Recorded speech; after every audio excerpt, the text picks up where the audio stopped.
अस्सलामु अलैकुम वरहमतुल्लाहि वबरकातुहू। जैसा कि आप तमाम अहबाब की इल्म में होगा कि साल 2023 का बजट जो है वो 9 मई को पेश करने का कहा गया है और सुनने में यही आ रहा है कि ये बजट जो है ये पाकिस्तानी तारीख़ का तारीख़ साज बजट होगा, क्योंकि इस बजट के अंदर आईएमएफ बिल्कुल भी हिस्सा नहीं ले रहा। क्योंकि आईएमएफ ने गुज़िश्ता महीनों में आपने देखा होगा कि बहुत सारी डीलें हुई थी और वो कैंसिल हो गई, और आईएमएफ ने मज़ीद शराइत रखी जिसको पाकिस्तान ने नहीं माना। और आईएमएफ अभी भी बाज़िद है कि हमारी शराइत को पूरा किया जाए और उसके बाद हम जाकर कर्ज़ देने के बारे में सोचेंगे।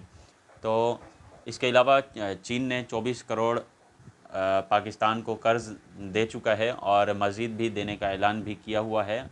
गुज़िश्ता शब इसहाक़ डार साहब ने भी मीडिया से गैर मशरूत बात करते हुए आईएमएफ अगर कर्ज़ नहीं देता तो ना दे, अब हमें उससे कोई फ़र्क नहीं पड़ता। यानी कि अब पाकिस्तान का जो बजट 2023 का बनने जा रहा है ये आईएमएफ की बग़ैर होगा, क्योंकि पहले जो भी जितना भी कर्ज़ होता था वो आईएमएफ के कर्ज़ से ही पाकिस्तान का बजट जारी किया जाता था।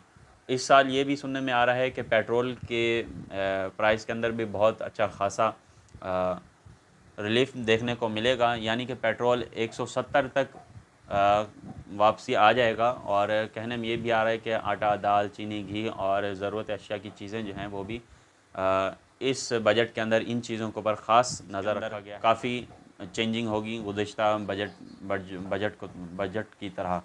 तो अल्लाह पाक से यही दुआ है कि अल्लाह पाक पाकिस्तान का हामी और नासिर हो और जो भी हो पाकिस्तान के लिए अच्छा हो।